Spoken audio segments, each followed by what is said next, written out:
साथियों, सच्ची बात, परिवार के हर सदस्य को ढेर सारी शुभकामनाएं। अभी आप लोगों ने विजयादशमी का त्यौहार मनाया है। अब अग्रिम त्योहारों की तैयारी में आप लोग जुटे होंगे।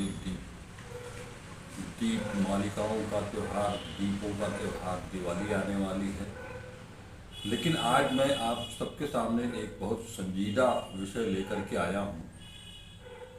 आप सब ने पिछले दिनों मैंने मार्च 2020 से लेकर के और अब तक कोरोना महामारी को झेला है। इस महामारी ने अपने देश में और पूरी दुनिया में लाखों लोगों की जीवन लीला समाप्त कर दी। लेकिन इस जीवन लीला से, इस कोरोना महामारी से बहुत सारे ऐसे लोग भी रहे जो दवाइयों से, अपनी जीविका से अपने प्राणों की रक्षा कर पाए। लेकिन जो लोग कोरोना से उबर करके आए हैं, उनके जीवन में भी तमाम तरह की दिक्कतें पेश आनी शुरू हो गई हैं। तो हमने इस संबंध में न्यूरोलॉजिस्ट, बनारस हिंदू विश्वविद्यालय के न्यूरोलॉजी विभाग के अध्यक्ष डॉक्टर VN मिश्रा से बातचीत की। अब इस बारे में मैं कुछ भी विस्तार से अपने से नहीं बताऊंगा। मैं प्रस्तुत करता हूं आप सबके सामने डॉक्टर विजयनाथ मिश्रा से हुई बातचीत के अंश। लेकिन इसके पहले आपसे एक निवेदन, सच्ची बात यूट्यूब चैनल को ज़रूर सब्सक्राइब करें। हम आपसे वादा करते हैं कि हर तरह की सूचनाएं आप तक पहुंचाते रहेंगे। प्लीज़ सब्सक्राइब करें, लाइक करें और ज़्यादा से ज़्यादा लोगों तक इसे शेयर करें। तो अब हम प्रस्तुत जा रहे हैं डॉक्टर विजयनाथ मिश्रा के साथ वर्तमान परिदृश्य में जो हर इंसान की दिक्कत का कारण बना हुआ है, उसकी क्या वजहें हैं, क्या लक्षण हैं और उनसे कैसे बचा जा सकता है। तो अब आप सुने विजयनाथ मिश्रा जी की आवाज़ में उनकी सलाह और इन जो दिक्कतें आ रही हैं आम आदमी को, उससे संबंधित विशेष जानकारी। सर, हम ये जानना चाहते हैं कि अभी हाल के दिनों में बहुत तेज़ी से एक सूचना जो आ रही है आम जन के लिए बहुत खतरनाक, कि पोस्ट कोविड जितने भी लोग हैं जो कोरोना से उबर करके किसी तरह से अपनी जान बचा पाए हैं, उनको तमाम तरह की कॉम्प्लिकेशंस हो रही हैं और वो कई डेथ भी हो रही है। अभी कल ही आपने भी एक यंग एज के लोगों में भी इस तरह की दिक्कतें आ रही हैं। तो हम ये जानना चाहेंगे कि ऐसा इसकी वजह क्या हो सकती है और इससे कैसे बचा जा सकता है, क्या उपाय हो सकता है। भारत में जो कोविड महामारी आई, उसमें जो भारत सरकार की तरफ से लॉकडाउन हुआ, फिर प्रिकॉशन लिए गए, फिर दवाइयाँ दी गई, फिर कोविड वैक्सीन आए, तो काफ़ी हद तक भारत सरकार के महत्वपूर्ण कदमों से कोविड महामारी का भारत में एक तरीके से ब्रेक डाउन हो गया, रुक गया। प्रॉब्लम क्या है कि जो कोविड से जो लोग रिकवर किए, उनमें से ज़्यादातर लोग इस बीमारी को एक सीरियस इशू न लेकर के उनको लगता है कि कोविड आया और चला गया, जबकि ऐसा है नहीं। कोविड के साथ दिक्कत क्या है कि एक कोविड फॉग या लॉन्ग कोविड जिसको कहते हैं, कोविड तो ठीक हो गया, लेकिन ब्रेन के नसों में, हृदय के नसों में, खून में, खास करके फेफड़े में ये दिक्कतें अभी भी हैं, जिसको हम कहते हैं कि कोविड कॉम्प्लिकेशंस। अब सबसे बड़ा कॉम्प्लिकेशन जो कोविड का है इस समय, चूँकि मैं न्यूरोलॉजिस्ट हूँ तो मैं तो न्यूरो कोविड पे काम कर रहा हूँ, जिसको हम कहते हैं कि लॉन्ग कोविड सिंड्रोम या post Covid neurological syndrome PCNS। इसमें नींद ना आना, भूलने की बीमारी, एग्रेशन, व्यवहार में दिक्कत, उसके बाद से तमाम लकवे, झटके भी आए। लेकिन प्रॉब्लम जो मौतों की है वो अचानक मौतें हृदय के कारण हो रही हैं, फेफड़े के कारण हो रही हैं। और वो इसलिए हो रही हैं क्योंकि कोविड से रिकवरी तो हो गई, लेकिन हृदय और फेफड़ा अभी भी उसमें दिक्कत है। कितना दिक्कत है ये अनुसंधान का विषय है।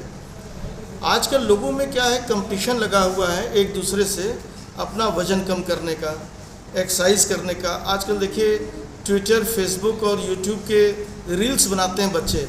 कोई दौड़ रहा है, कोई मोटरसाइकिल से रेस लगा रहा है, कोई कह रहा है कि मैं 1 महीने में ही 10 किलो वज़न कम कर लूँगा। ये सारी कॉम्प्लिकेशंस की बेसिक जड़ ये हो रही है कि इसके कारण जो कार्डियक रिजर्व है, जो फेफड़े का रिजर्व है, कई सेलिब्रिटी आप देखिए मर गए जी, यंग डेथ्स हो रही हैं। तो 5 कारण इसके हैं। पहला, पूरा नींद न लेना। दूसरा, नशा, मतलब सिगरेट, शराब और भी तमाम सब, चरस, गांजा, देखिए नशा। तीसरा, अनियंत्रित ये व्यायाम। कोई एक ही दिन में 10 किलोमीटर चल दे रहा है, कोई एक ही साथ कह रहा है हम वज़न घटा देंगे। चौथा बहुत इम्पॉर्टेंट है कि हमने अपने जो बेसिक रिज़र्व, कार्डियक रिज़र्व है, उसको धीरे धीरे नहीं बढ़ाई। एक्सरसाइज नहीं करते, एकदम एक्सरसाइज नहीं करते, फिर अचानक एक्सरसाइज करने लगते हैं। और पांचवा जो सबसे बड़ा कारण है कि आहार, जो खाने पीने की जो दिक्कत है, जिसके पास रुपए पैसे भी है वो भी बाज़ार का सामान उठा के खा रहा है, जो पैक्ड सामान है, जो फास्ट फूड्स हैं, मैदे और ये तमाम चीज़ जो बाहर बिक रहे हैं, इसकी सीधा प्रभाव शरीर पर पड़ रहा है। और मैं तो यही कहूँगा कि घर का जो भले रूखा सूखा खाना हो, देखिए कोई सोने की रोटी नहीं खाता, न कोई चांदी का चटनी खाता है, खाना सबको वही रोटी, सब्जी, दाल।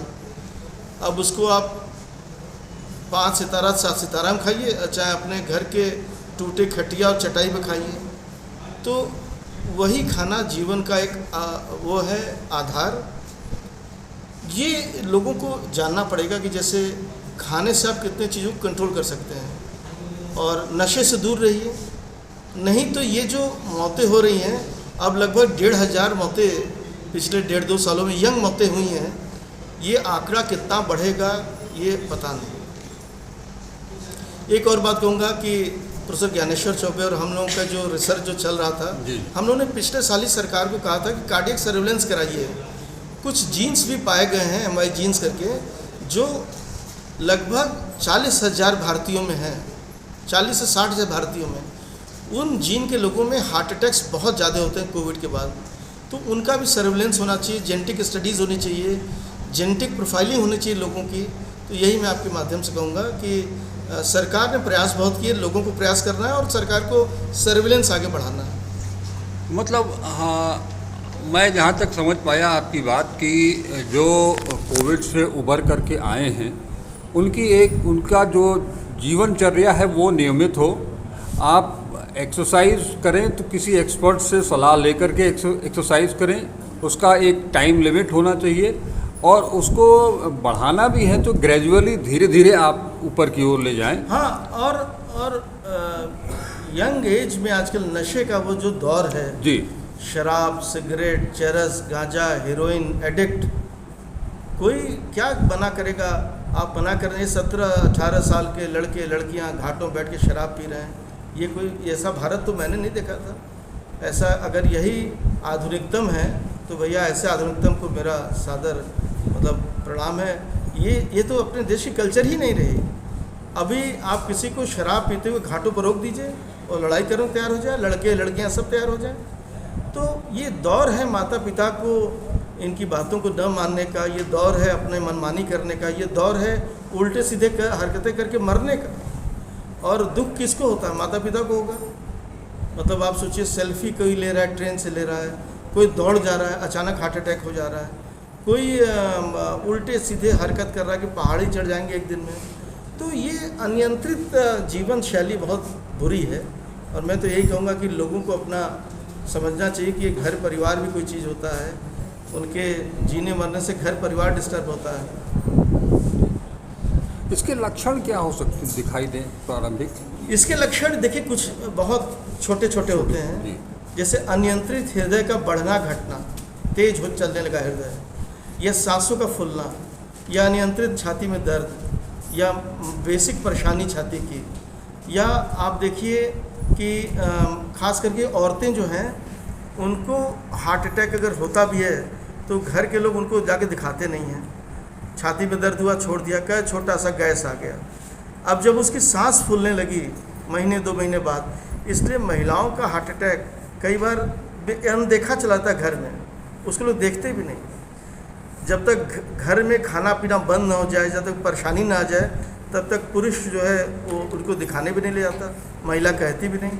इसलिए महिला पुरुष दोनों को अपने सिम्टम्स को पहचानना पड़ेगा और जानना पड़ेगा।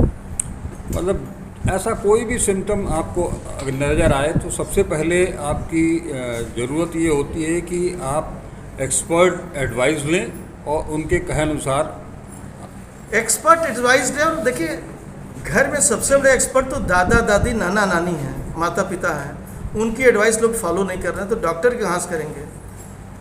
अपने दादा दादी नाना नानी यही बताते हैं आचार व्यवहार कैसा होना चाहिए, एक समाज में कैसे रहना चाहिए, किसके सामने गाली दे न दें, लड़की के साथ व्यवहार क्या होना चाहिए, महिला के साथ व्यवहार क्या होना चाहिए, मित्रों के साथ व्यवहार क्या होना चाहिए। इसके लिए डॉक्टर की एडवाइस क्या चाहिए? इसके लिए अपना जीवन चाहिए। अपने घर में ही डॉक्टर हैं, जो बूढ़े माँ बाप हैं, दादा दादी नाना नानी, ये मामूली डॉक्टर हैं। इन्होंने पूरे जीवन अपना कमर टेढ़ा कर दिया सीखते सीखते, और आप अभी नए उम्र के हैं, आपको सीखने में कुछ समझ नहीं आ रहा, आप शराब पी रहे हैं, आप मर रहे हैं, तो इसमें क्या कोई आपको किसी को कुछ कहेगा? घर के डॉक्टरों को छोड़ के आप बाहर के डॉक्टरों के पीछे दौड़ रहे हैं, इससे बुरी और कोई बात नहीं हो सकती। देखिए तमाम बूढ़े बाबा बैठे हैं, देखो बाबा बैठे हैं, दिखा दीजिए उनको, फोकस कर दीजिए। उनका बाल पक गया, बाल गिर गया, हाथ काँप रहा है, 80 साल तो उनका जीवन उन्होंने डॉक्टरी सीखी होगी। ये सब सामाजिक डॉक्टर लोग हैं, इनसे सीखना चाहिए घर की बातें। मैं क्या बताऊंगा। धन्यवाद।